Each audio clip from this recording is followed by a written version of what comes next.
Bonjour à tous, donc moi c'est Laetitia Chaban et mon projet c'est Watif. L'année dernière, c'était à peu près à la même époque, une de mes amies a emménagé sur mon canapé. Alors comme ça, il n'y a pas beaucoup de liens, mais en fait c'est à ce moment-là précis que j'ai décidé de me lancer dans mon projet et de vraiment essayer de le construire. Pourquoi ? Parce qu'elle ne rentrait pas dans les critères sociaux pour obtenir une bourse, parce que ses parents n'avaient pas les moyens de la financer et parce qu'elle allait être interdite bancaire. Cette étudiante qui était pourtant prometteuse a arrêté son master de droit, a essayé de chercher du travail pour rebondir. Et voilà comment une étudiante assez ordinaire a abandonné ses études avant même l'obtention de son diplôme. Alors vous allez me dire, c'est une histoire particulière, un cas isolé, le mauvais pas d'une personne à un moment. Et bien détrompez-vous.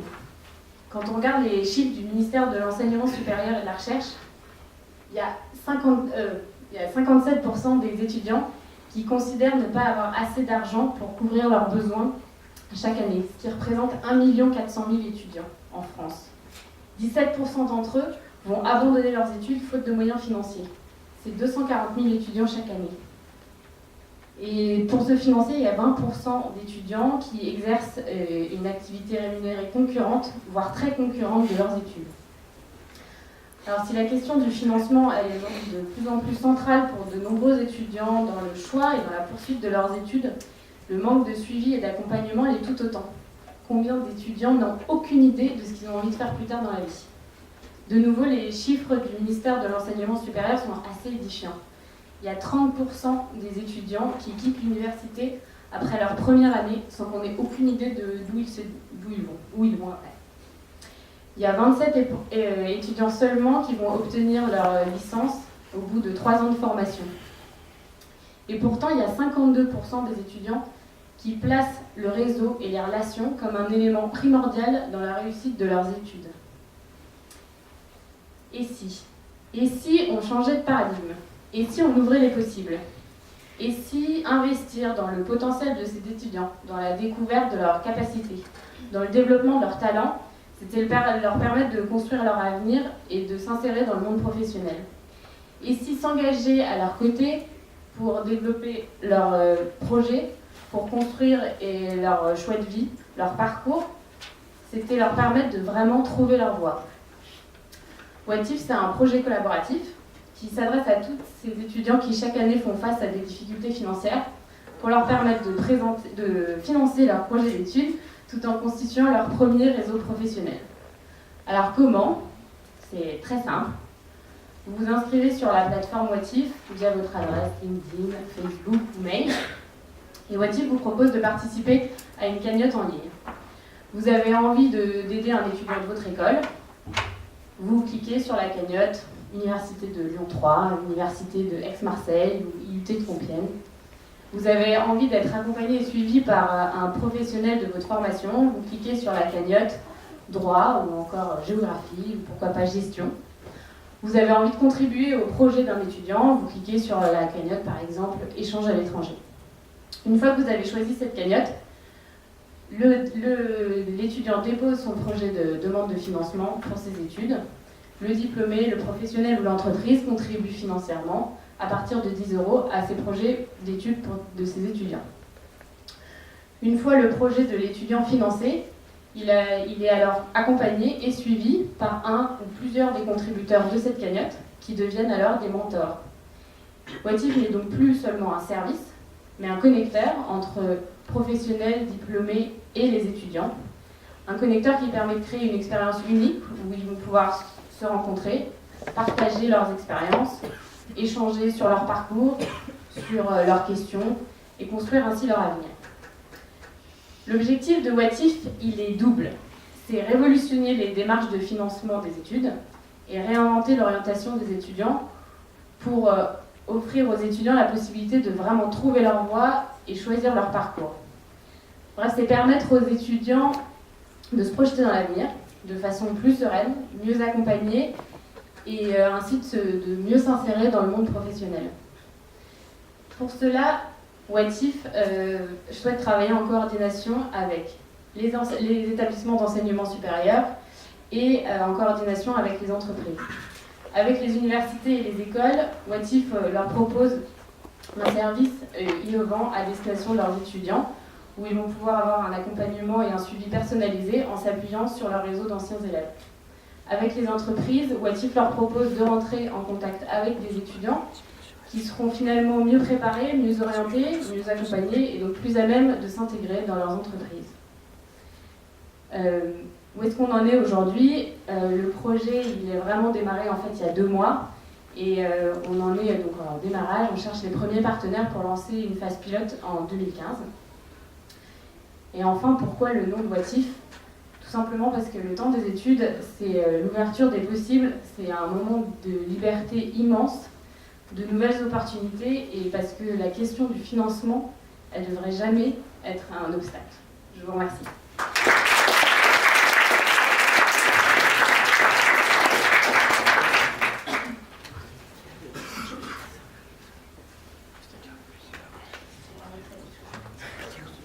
Bravo à vous. Une petite question sur, alors c'est très intéressant, mais avec un certain décalage entre peut-être la cible que vous annoncez, notamment voilà, tous les étudiants qui rentrent à l'université, puis un taux de décrochage, c'est tout simplement 27% vont au bout. Et au final, une offre qui s'adresse quand même plutôt à des institutions ou des écoles avec une dimension de communauté assez forte, et en fait, des anciens étudiants ou des partenaires de ces écoles. Donc, un petit décalage peut-être sur lequel il faut être vigilant. Je trouve qu'une des faiblesses peut-être à laquelle vous allez répondre, c'est qu'une bonne partie du modèle économique repose sur les prélèvements financiers réalisés sur le foyer sur lequel vous allez vous appuyer pour créer cette relation entre l'étudiant et son futur entreprise. La question, c'est sur le modèle économique. Alors, le modèle économique, effectivement, il y a en partie, comme beaucoup de plateformes de crowdfunding, une commission petite qui sera prélevée sur chaque transaction. Mais l'idée, c'est vraiment de construire le modèle avec des entreprises et avec des universités, que du coup, elles soient des partenaires financiers également. Parce que pour les universités, moi, je veux vraiment partir justement pas des écoles de commerce type l'EM Lyon, parce qu'elles ont déjà tous les outils pour ça, leurs étudiants sont hyper bien accompagnés, plus ou moins, mais déjà accompagnés. Il y a déjà des relations qui sont créées avec les entreprises, c'est moins le cas aujourd'hui pour les IAE, pour les IUT, pour les universités. Et donc l'idée c'est vraiment de se centrer sur ces cibles-là et de leur offrir, de venir les voir en leur disant voilà, j'ai un service, et donc elles soient des parties prenantes. À la fois parce que sans elles, le projet, l'idée c'est pas de les faire à côté et en marge, voilà, mais vraiment les intégrer, et parce que je pense qu'il y a pour elles c'est un vrai service pour justement aller chercher leurs anciens diplômés qui aujourd'hui très peu. Moi je suis passée par l'université et ancienne de l'EMIO, donc j'ai fait un peu les deux. Au final, pour l'EMIO, je suis hyper sollicitée, parfois trop, et mon université, quand j'ai un diplôme universitaire, je crois que je fais partie du groupe LinkedIn, voilà. Mais finalement, pourtant, je ne serais pas du tout contre d'avoir des liens avec mon université.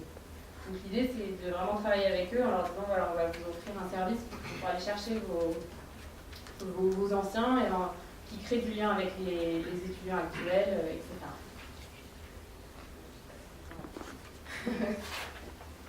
Petite question technique. Sur les personnes qui financent, il y a des contreparties, des choses en retour, ou c'est vraiment uniquement sur le fait de financer le parcours d'un étudiant? Pour la première étape, l'idée c'est de dire, la contrepartie entre guillemets, c'est vraiment basé sur le don.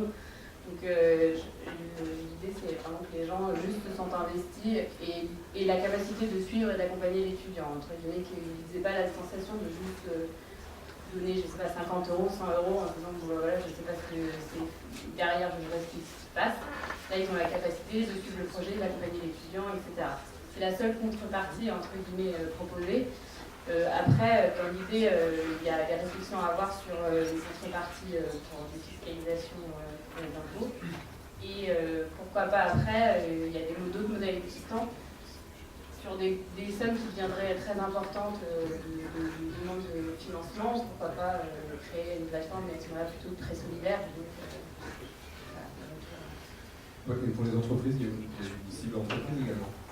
Oui. La question de la contrepartie pour l'entreprise. Pour l'entreprise, c'est plutôt travailler avec eux sur aussi par rapport à comment ils ont envie de l'image qu'ils ont envie de donner de l'entreprise aux étudiants, faire passer leur culture d'entreprise.